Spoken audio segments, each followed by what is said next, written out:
Homeschool moms, did you know Pinterest isn't just for recipes and craft ideas? You can actually use it to earn extra income from home. Imagine creating a simple post once and having it work for you in the background while you're busy teaching or spending time with your family. Today, I'll show you how homeschool moms start from scratch and turn Pinterest into a simple, ongoing income stream, and how you can too. Hi, I'm Rebecca, a CPA, homeschooling mom, and online entrepreneur. Between lesson plans and family life, I grew my Pinterest account to over 1.5 million views in less than 2 years.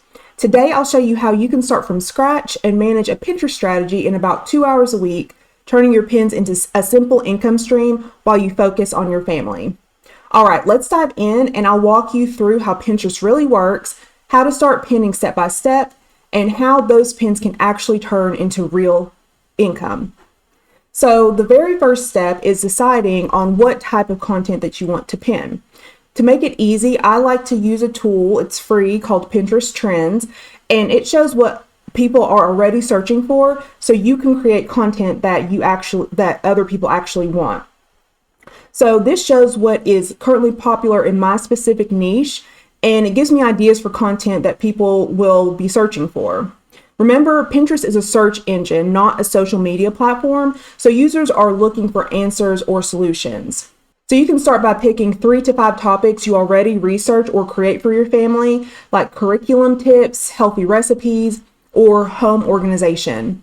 Then you'll want to create helpful blog posts or digital resources around these topics and design pins to promote them. And the best part is that you don't have to start from scratch.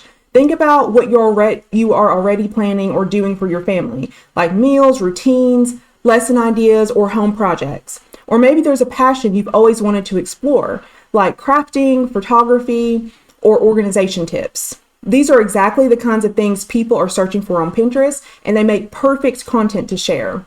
And if you're not sure where to start, my free guide, 15 Things to Do Before You Start Pinning, gives a simple checklist to get you going. So next, it's time to design your pins. So when you're designing pins, you want to make sure to use bold, clear text and high contrast colors so they stand out in the feeds, and also keep your layout simple and avoid clutter. Also, always include your URL somewhere on the pin, even if it's small, just to reinforce your brand and make it more recognizable over time. Pins with checklists and quick how-to tips or visuals of everyday family life, like meals, routines, or organization, usually perform really well on Pinterest because that's what moms are drawn to. And also, for more on designing pins that convert, check out my pin design video in the description.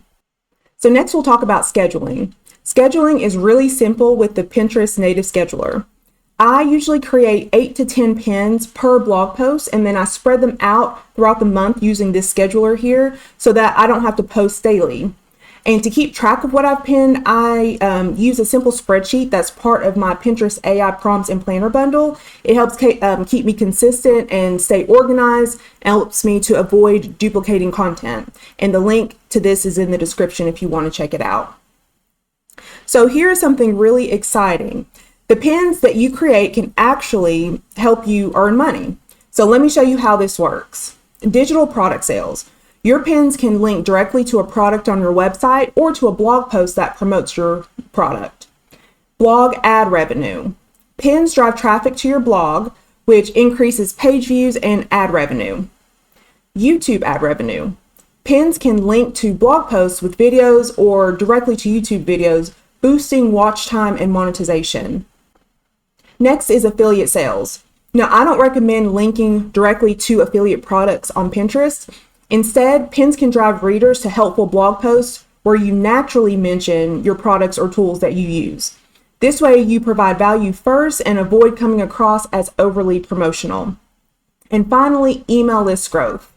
Pins can lead to a freebie or a lead magnet, and this can get people onto your email list. Now, once they're there, you can share your products, courses, or digital tools directly with an engaged audience.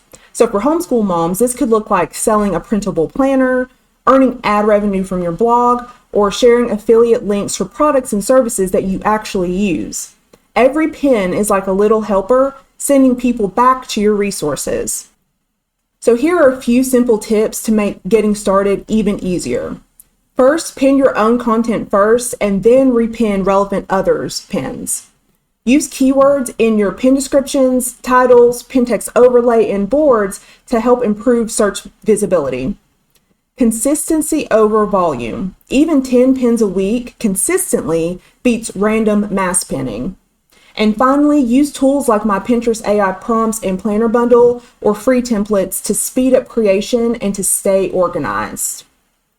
So, homeschool moms, remember that Pinterest can make real money for you if you follow these few things.